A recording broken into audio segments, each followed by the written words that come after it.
ছাগল চরণ্য মায়ের ছাপা মায়ের দুইটা যখন একসাথে হয় তখন আর ঠেকায় কে? জি, শ্রেয়স আয়ার যেভাবে সামনে থেকে একেবারে দলকে লিড করছে ছাগল চরণ্য মায়ের এবং ছাপা মায়ের দিচ্ছেন, এবং আরেকজন ব্যাটসম্যান প্রভাস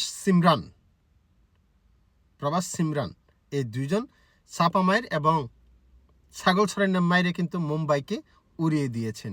মুম্বাইয়ের এক একটা বলারকে এমনভাবে ছাপা মায়ের দিয়েছে, নাম করা বলার জাসপ্রীত বুমরা, যাকে টি-20-র জন্য সেরা বলার আমি নিজেও বলতাম, কিন্তু সে ফর্মে নাই। এবারের আইপিএলে তাকে ছাগল চরণ্য মার দিচ্ছে প্রতিটা ম্যাচেই। আজকের ম্যাচও জাসপ্রীত বুমরাকে 4 ওভারে 41 ছাগল চরণ্য মায়ের। অন্যদিকে চাহারকে 2 ওভার 3 বলে 45 রান। ছাপা মায়ের এবং ছাগল চরণ্য মায়ের কাকে বলে? মুম্বাইয়ের বোলারদেরকে সবাইকে মারছে। ওই হার্দিক পান্ডিয়াকে 3 ওভার 39। দেখেন, এই ম্যাচটা আসলে মুম্বাই, রোহিত শর্মা কিছুটা ইনজুর্ড, যার কারণে খেলছে না, কিন্তু রান কি একেবারে কম করেছে? কম করে নাই।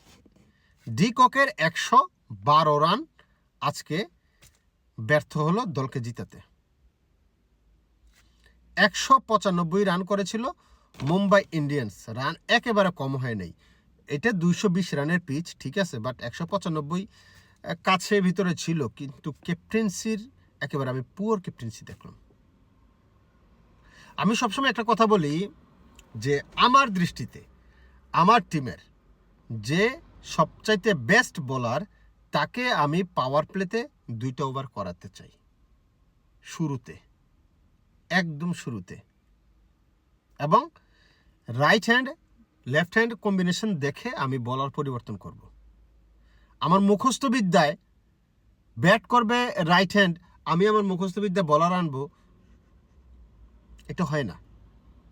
লেফট হ্যান্ডের জন্য রাইট হ্যান্ডের জন্য আমার আলাদাভাবে প্ল্যান করতে হবে কোন বোলারকে আমি বল করাবো। এই ক্যাপ্টেন্সি আসলে হার্দিক পান্ডিয়ার মানে আমার কাছে মনে হয় আর কি, রোহিত শর্মা অনেক বেটার ক্যাপ্টেন ছিল। বোলিং চেঞ্জেস, ফিল্ডার চেঞ্জগুলা অনেক ব্যাপার স্যাপার আছে। একটা ম্যাচ এমনিতে জিতে যায় না। 195 রান করার পরেও যেভাবে ম্যাচটা হারছে একেবারে পাত্তাই পায় নাই।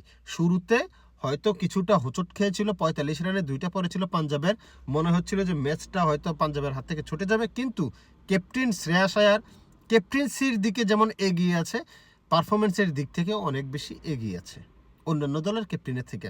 আপনি দেখেন, প্রতিটা ম্যাচে সামনে থেকে সে লিড করে দলকে জিতিয়ে নেয়।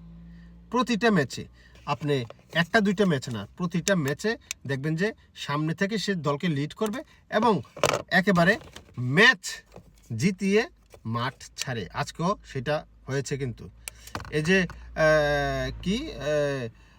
প্রভাস সিমরানের সাথে যেই একটা পার্টনারশিপ করলো 45 রান থেকে 184 রান, প্রায় 139 রানের একটা পার্টনারশিপ, অসাধারণ না?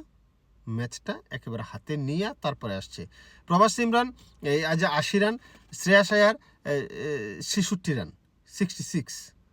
আপনার দলের ক্যাপ্টেন যদি এরকম হয়, পারফরমেন্স করে, দলের ক্যাপ্টেন যদি এরকম ক্যাচ ধরে, তখন দল অনেক বেশি উজ্জীবিত হয়।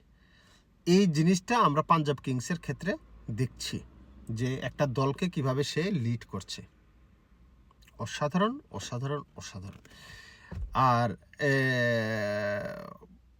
বোলিং চেঞ্জেসগুলা যেভাবে শ্রেয়াস আয়ার করে, ফিল্ডিং চেঞ্জগুলো যেভাবে করে, একেবারে চোখে লাগার মতো, যে চমৎকার মনে হচ্ছে যে হ্যাঁ, তার সব কিছুই যেন সুন্দরভাবে হচ্ছে। আর মুম্বাই ইন্ডিয়ান্সের ব্যাটসম্যানদের কথা যদি বলি, বড় বড় তারকা ব্যাটসম্যান আছে ঠিকই, কিন্তু ফর্মে একটাও নেই, রান করতে পারতেছে না। সূর্যকুমার তো টোটালি ফর্মে নেই, সে কিছুদিন আগে আমি বলছিলাম তাকে মুখ ভেঙ্গায় শুধু এমন করে। তার যতই কোয়ালিটি থাকুক ভাই, সে লাস্ট 1-2 বছর ধরে আমি তাকে খুব বেশি একটা ভালো ফর্মে দেখিনি।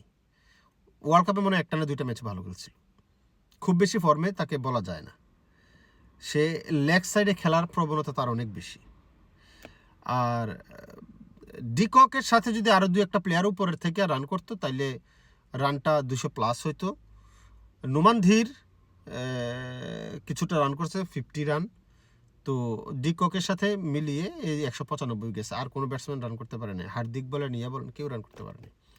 তো দলের জন্য আসলে রান করতে হবে, রান না করলে আসলে কিছু করার নাই। আর ক্যাপ্টেনের কথা যেটা বললাম, অনেক সময় আপনার বুদ্ধির কারণে, বোলিং চেঞ্জের কারণে, ফিল্ডিং চেঞ্জেসের কারণে আপনার অনেক সময় দল জয় দেখা পায়, ভালো করে।